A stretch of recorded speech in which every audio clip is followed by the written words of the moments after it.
For more than 30 years, the Australia Institute has been producing research that matters. But how do you turn big, bold ideas into positive change?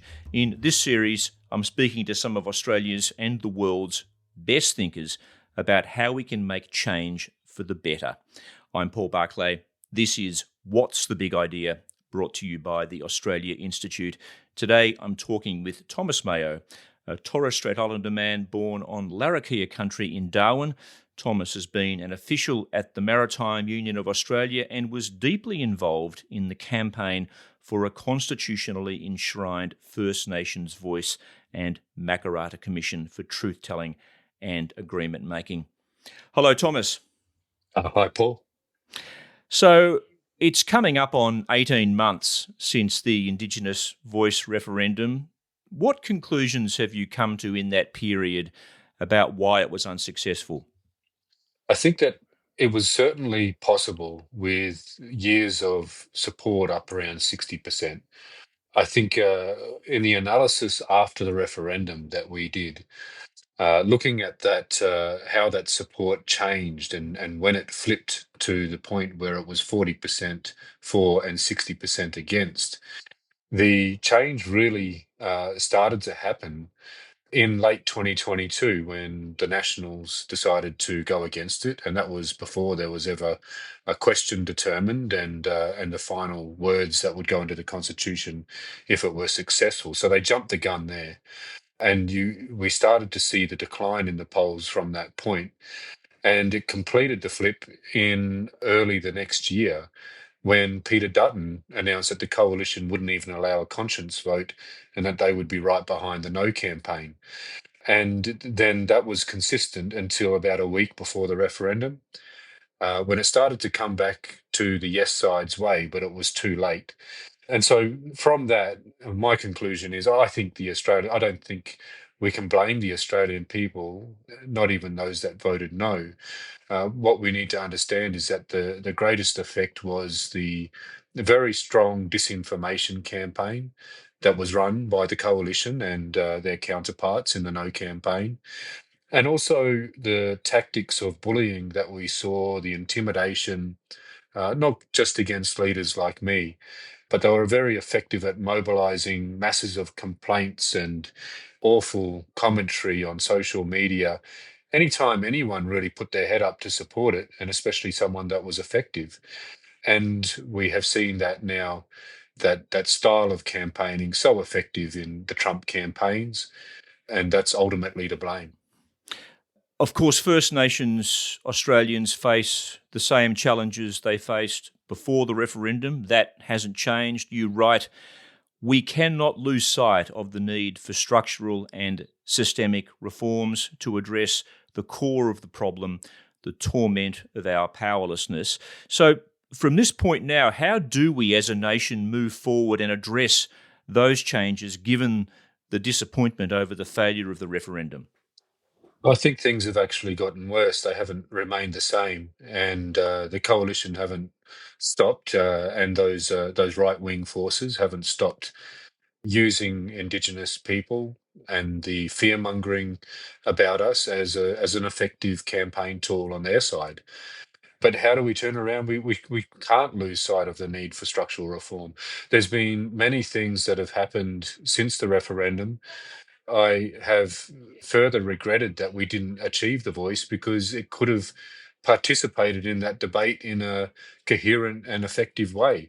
The most recent and the probably most vigorous opposition to changing the date was this year, and I believe that's because we're coming up to a federal election, and it's the coalition using Indigenous matters as a political tool. If there was a voice, we could have engaged in that debate in a proper way and said, okay, we've canvassed our people all around the country in Aboriginal communities, and this is the date that we think that we can celebrate together, and this is why, and have a proper national discussion. That chance is lost, and that's why I say we have to stick to our guns. We're never going to improve Indigenous affairs until there is a voice that is authoritative and genuinely chosen from the grassroots.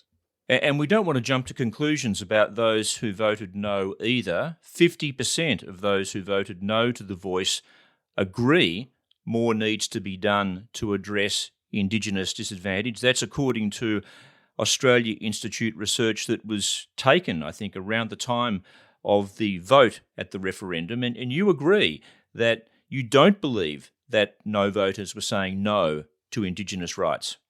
No, they weren't. And interestingly, I think the same study pointed out that a majority of no voters think that Indigenous people should have a voice. Sort of a, this contradiction. But if you look deeper into it, you can come to realize that they were confused. And, we're constitutionally conservative traditionally in this country.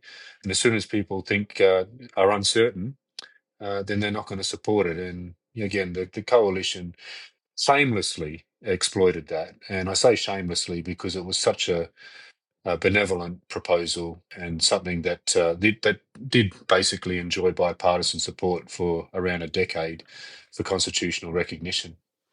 Yes, misinformation and disinformation from bad faith actors played a critical role in defeating the referendum. We know that. What motivated the bad faith actors to spread false information?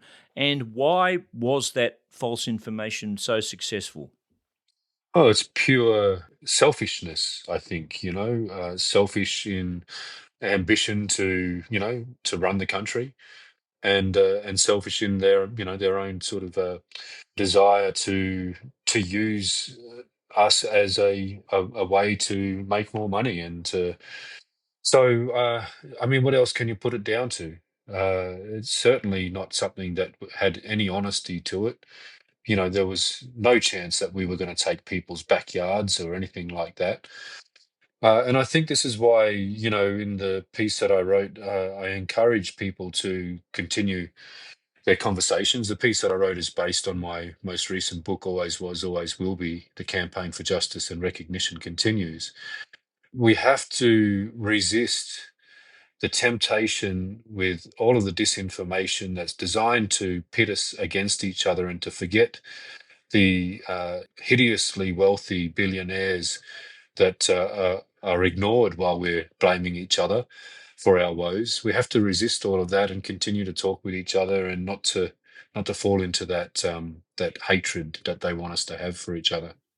One of the tactics seems to be to create the perception of a zero-sum game where one person's gain is automatically another's loss. So if we introduce recognition and a voice to Parliament for First Nations people, this will be at a cost to white Australians. We'll have to give up something. Do you think that's how a reasonable number of people saw it as a result of that mis and disinformation? Yes, and I've spoken to so many volunteers. There was something like 60,000 volunteers in the campaign that were on the polling booths, and people were told as they were walking in to vote all sorts of things like, your backyard is at risk. You might lose your farm. Noel Pearson and Thomas Mayo are billionaires, and they're profiting off this. And on the list goes. Your child will not be able to go to the local school because they won't get any scholarships because only Indigenous people will get them. And it was all sorts of out there things that people were told as they went to vote. And we just could not cut through. Also, with the state of media in this country, Hmm. I think the Murdoch media certainly took a position against it. It comes out in the wash if you analyse all of the reports and everything from the time of the referendum campaign. Even media that tried to be unbiased in attempts to balance the voices from the no's and yes people, I think also got it wrong because it led to people believing that that there wasn't a majority of Indigenous people that were going to support it. And I think absolutely clearly now, looking at the polling booth by polling booth results in predominantly Aboriginal communities, it was an overwhelming yes, and so that affected it as well. Would you like to see laws that combat misinformation introduced, like truth in political advertising laws, given the impact that these misleading and deceptive comments had on the referendum? Yeah, I would, but I want to say I understand that it's a complex thing to try and get right, but it should be worked on. There should be, a greater ability for people to see the moment they look at something if it's true or not, or to have easy access to ways of getting down to the truth and understanding what people are advertising things for. Truth in advertising is something, there's laws, I think it's in South Australia, in political advertising that already exist. So it is very possible to have this federally and state by state. Yeah, you may have read this. I remember reading something about polling being undertaken on behalf of those who campaigned for the referendum, who wanted to find out what went wrong. And one of the findings was, from my memory, that awareness of the Uluru Statement among Australians in general was far lower than was understood before and during the campaign. This is not to apportion blame or point the finger at anybody, but it does suggest that greater community education and awareness is required if we are to move forward. Would you agree with that? I'd agree that it's hard to reach so many millions of Australians with even something as wonderful as the Uluru Statement from the Heart. But I don't believe that them not knowing about it was something that that affected the result. Again, I think there was already an understanding that Australian people have of a need to do something about something, a wrong, a past wrong and an existing wrong.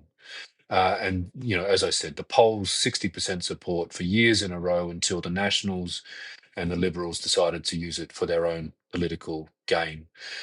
Um, One thing I do write about, though, is the need for familiarity, and it's something that an action that people can take that isn't too difficult, really. Um, I noticed that through the campaign, the volunteers that had never engaged in anything remotely political before, did door knocking with their kids, had had an experience that even if they hadn't met an Aboriginal or Torres Strait Islander person personally, uh, connected them to it and made them familiar enough to uh, to not be swayed by the disinformation and the the just the fantasies that the No campaign were putting out there about a world where we take things completely back and toss white people out of the country. They might have just seen a film that affected them, or a documentary like Rachel Perkins' Australian Wars, or or been to Uluru and sat in the red sand with the traditional owners. Those sorts of things really make a difference, and you can introduce people to that. I'm glad you mentioned that, and you're right. It is easier to believe a vicious rumour about a stranger than about a friend. Uh, and it takes me back, Thomas, when I was 30, which is a long time ago now, I can tell you, I went to live and work in Alice Springs for several years. It was the first time I had really got to spend time with Indigenous Australians, talk with them, work with them, hear their perspectives. And frankly, it made me realise how little I, as an urban white fella, understood that part of the country and understood the perspectives from people who lived in that part of the country. I now know many Indigenous people, and I count many of them as friends. There really is no substitute for talking to, getting to know an Indigenous person or Indigenous people. And I know that there are, as you say, many Australians who've not had the opportunity to have those conversations. Mm. I mean, how can we change that? Because I do agree with you, Thomas, that would make a big difference. Yeah, I mean, I think there's many ways, and I list them in my book. There's countless ways. There's just from documentaries and films and plays and music. Like Indigenous theatre and or even just the welcome to country and acknowledgement to country events that are under attack. Even those are great ways to become a bit more familiar. Something though that I was thinking as you were talking about that is that uh, Indigenous peoples are always going to have different perspectives, just like any other group of people. And we saw that as something that confused people. So you can be familiar, but then you can be confused. Okay, well, my Indigenous friend has this point of view about this, and so there was a so-called progressive no, some Indigenous Mm. people that were against it. To that, I think it's important for people to consider this. We have to critically think about anything that any leader is saying, including myself. And I ask people to not be, not to be frozen by in your, activism because of that, but to critically think about what people are saying, do the fact checking and look into the history of things and make a decision. Make a decision and get out there and then take action. Uh, I think that's a really important thing. And generally, this country, and especially in this time, we need better critical thinking. We need to be teaching our children critical thinking in a better way. We need to be teaching each other critical thinking and having those discussions at home around the kitchen table, as difficult as that might be, because there's so much that people are exposed to that they find hard to understand what the truth is. I'm Paul Barclay. I'm talking with Torres Strait Islander Thomas Mayo. He's an official at the Maritime Union of Australia and was intimately involved in the campaign for a constitutionally enshrined First Nations voice. Thomas has contributed a chapter to What's the Big Idea, an anthology of big ideas put together by the Australia Institute. You can buy it now. It features chapters by Michael Kirby, Peter Doherty, Louise Adler, Fiona Stanley, and other leading thinkers. Solutions to our big challenges, they exist. We just need the courage to implement them. And What's the Big Idea is available online from the Australia Institute website. Thomas, at the federal political level, the failure of the referendum seems to have resulted in an evaporation of enthusiasm to tackle these topics of recognition and treaty and so on. How do you go about re-engaging our politicians and indeed the public on this issue? Well, politicians always take the easiest path, right, to votes. And the only way we're going to see a government have the courage required to, take such a question to the Australian people again, whether it's about Indigenous affairs or, just this nation progressing because our constitution changes, so little, so rarely, then we have to get behind whatever it is that we care about, and we have to be loud and vocal and organizing about it. And I think, hope is so important to all of that. It's hard to have hope right now, right? With Trump re-elected, it's moving to a dictatorship. I think it's obvious to anyone the man's not going to give up power in 4 years' time. People looking to or being swayed by that style of politics and this anti-woke sort of thing, as if having empathy is some shameful thing. It's difficult to have hope, but I think history shows that we can overcome these things, right? I mean, in some ways, history shows that we've probably headed to a darker place in the world, but history shows that we also can overcome it if we get out there and fight and organise. That's what we're going And, to do. and getting out and fighting and organised, what does that look like? Is that street protests? Is that lobbying? What does that involve? Yeah, it's all of those things. We public dissent is absolutely important. If the government is doing terrible things, we've got to get on the streets and we've got to express ourselves. Uh, we've got to have conversations with each other. We've got to have the time or the patience to listen to our friends that are vulnerable to the disinformation and swayed, and try and bring you know, bring them back around. Hmm. Uh, this we've got to engage politically as well, and think politically. I mean, fortunately, in this country, our votes, we've got the preference system. A vote for an independent isn't wasted. So, express yourself by voting for someone that is actually carrying your values and having, and speaking up. Uh, and I think put the bloody coalition last because they're just so abhorrent. Yeah, interestingly, Prime Minister Anthony Albanese famously committed to this referendum immediately upon being elected. You can criticise his leadership or lack of it or his strategy once the campaign was underway, but there's little doubt that he took a political risk with the referendum, given the success rate of referenda in our history. What have you made of his attitude and of the attitude of the government towards Indigenous affairs since the referendum? Have they dropped the ball completely? Is there stuff going on in the background? What's happening in that area? I'll always acknowledge that Albanese was brave to take it on, and I think he was genuine in his concern for the things that we were talking about that a voice would fix, and he pursued it.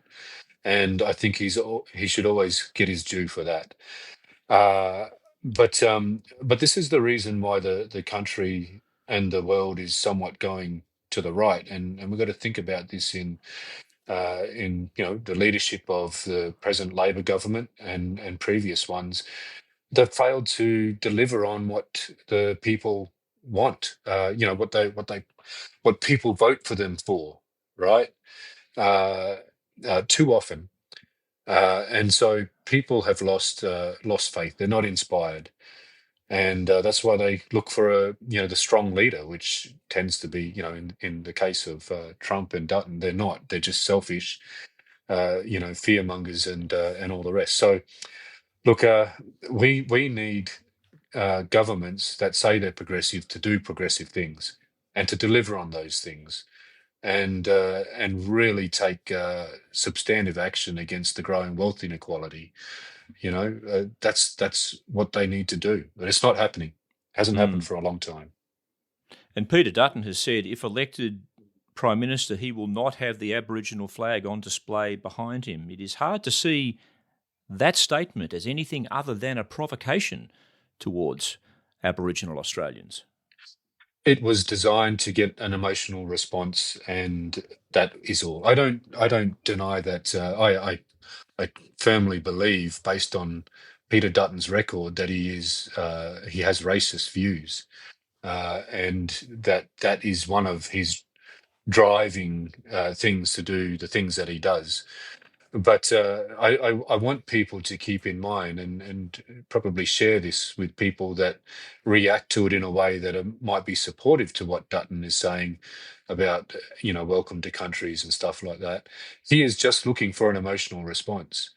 It is not something that he, fundamentally believes in politically. It is designed to get people upset with each other, pointing fingers at each other, talking about anything but their lack of policy. None of his policies have been costed. He's got a lemon of a nuclear energy policy, and that's what he's up to. And I think that's something that we should try to help people to understand.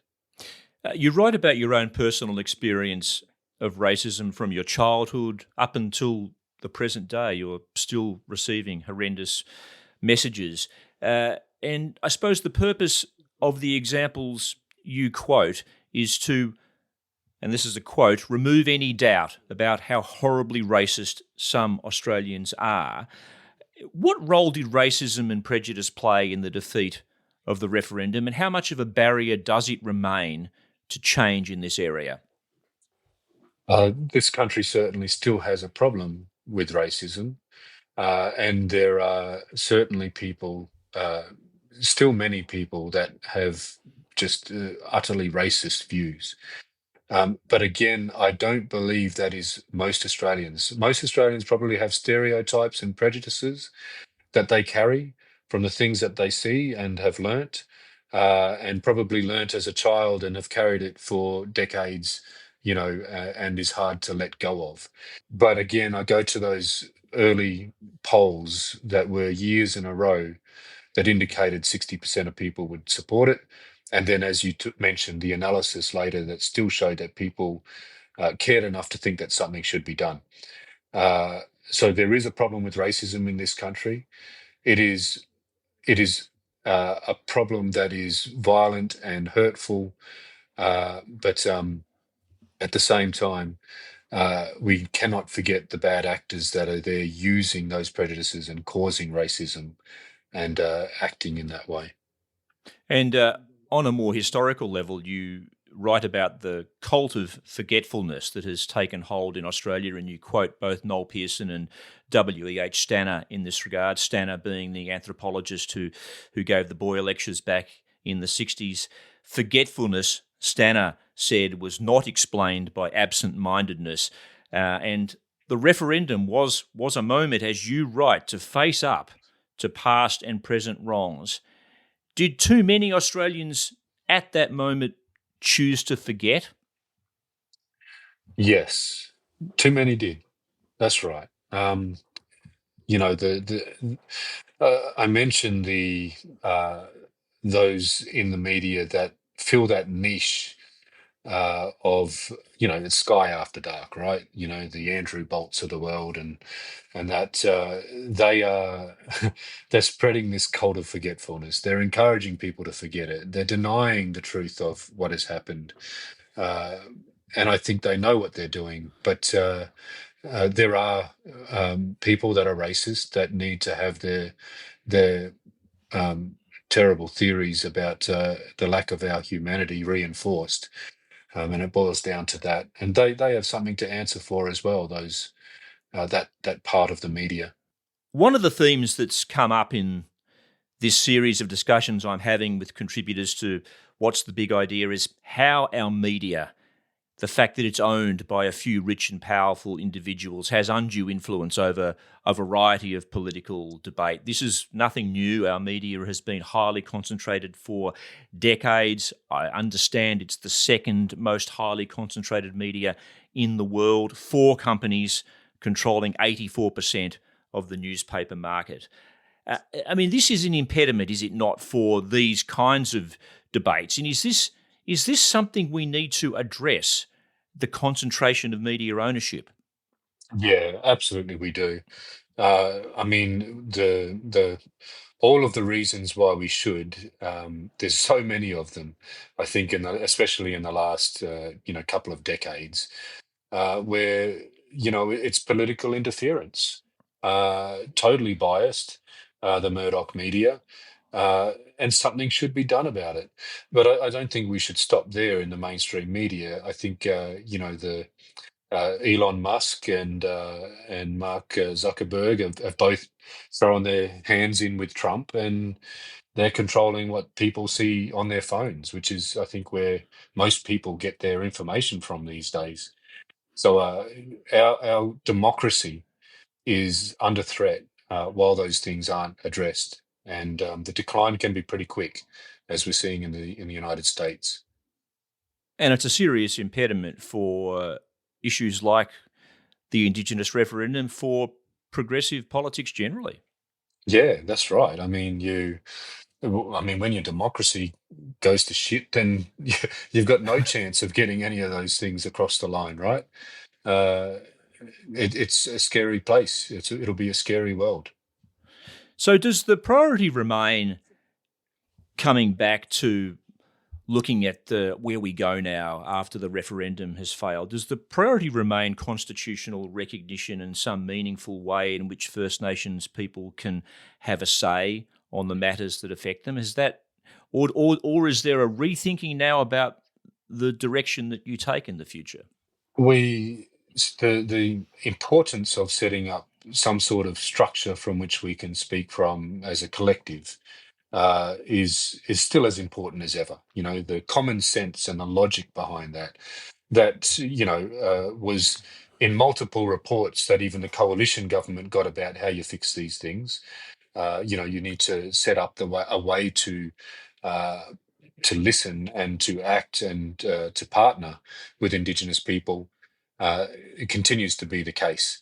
And so we have to find another way to do it now. It's not going to be constitutional change. It's not going to be constitutional voice. Sorry, not for a very long time. I think it will be achieved one day, because of the way that our young Australians voted, and because of the different attitude that children have towards Indigenous, the things that they learn about Indigenous culture. So there are discussions amongst Indigenous leaders now about that, and there are some things underway to hopefully provide that. And does the Uluru Statement from the heart remain central to the endeavours to address injustice and disadvantage and give Indigenous people some voice, whatever form that may take? Yeah, the Uluru Statement continues to be probably the most, powerful and eloquent pieces of writing that it's just such a moving thing still, and no less truthful about our past and our present and where we need to go. So I encourage people to continue to share it. As you mentioned, not a lot of Australians. There's still a lot of Australians that haven't read the Uluru Statement or aren't aware of it. It's one of the ways to help people to become familiar. I think a lot of people were inspired to support the campaign just on the basis of feeling what that said. Just finally, Thomas, how are you remaining optimistic after after the referendum defeat and the difficulties that you've spoken of? You remain committed, obviously, but how do you remain optimistic? Well, we talked about the hateful messages and type of things that I get, but I'll share this in the entire time. In this entire time, I've only been abused on the street twice. Um, Otherwise, it's been so much more love than hate, and I think social media, in many ways, one of the tactics of the far right and those bad actors is to take away our hope, so that we give up and that we don't bother trying to make progress on the things that matter to ordinary people. And so social media makes us think that there's so much more hate out there as well.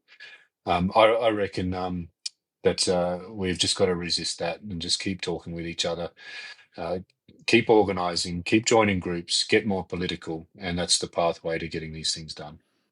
Great to talk to you, Thomas. Thanks for your time.